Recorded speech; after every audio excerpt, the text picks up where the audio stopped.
ഫ്രാൻസിലെ ഒരു റെസ്റ്റോറൻറ്റിൽ മുഹമ്മദ് അബ്ദു ഭക്ഷണം കഴിക്കാൻ കയറി. ഒരു ക്രിസ്ത്യാനിയായ മനുഷ്യൻ അവിടെ ഇരിക്കുന്നുണ്ട്. ഒരു മുസ്ലിം പണ്ഡിതനെ കണ്ട ആവേശത്തിൽ അയാൾ മുഹമ്മദ് അബ്ദുവിൻ്റെ അടുക്കൽ വന്നിട്ട് ചോദിക്കുന്നുണ്ട്, എല്ലാ കാര്യങ്ങൾക്കുള്ള വിശദീകരണമായിട്ടാണ് നിങ്ങളുടെ ഗ്രന്ഥം ഖുർആൻ അള്ളാഹു അവതരിപ്പിച്ചത് എന്നല്ലേ നിങ്ങൾ വാദിക്കുന്നത്? വനസ്സൽനാ അലൈക്കൽ കിതാബ തിബ്യാനൻ ലികുല്ലി ശൈ. അതെ, അങ്ങനെ തന്നെയാണ്.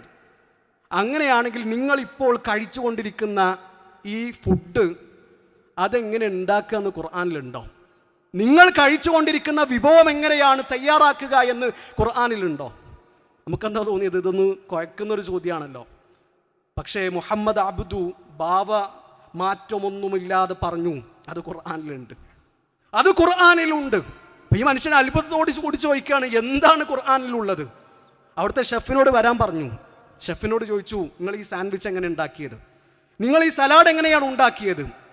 ആ ഷെഫ് അതിൻ്റെ ചേരുവകളൊക്കെ പറഞ്ഞു കൊടുത്തു. മുഹമ്മദ് അബ്ദു പറയാണ്, ഇത് ഖുർആനിലുണ്ട്. അയാൾ അത്ഭുതത്തോടു കൂടി മുഹമ്മദ് അബ്ദുവിൻ്റെ കണ്ണുകളിലേക്ക് നോക്കുകയാണ്.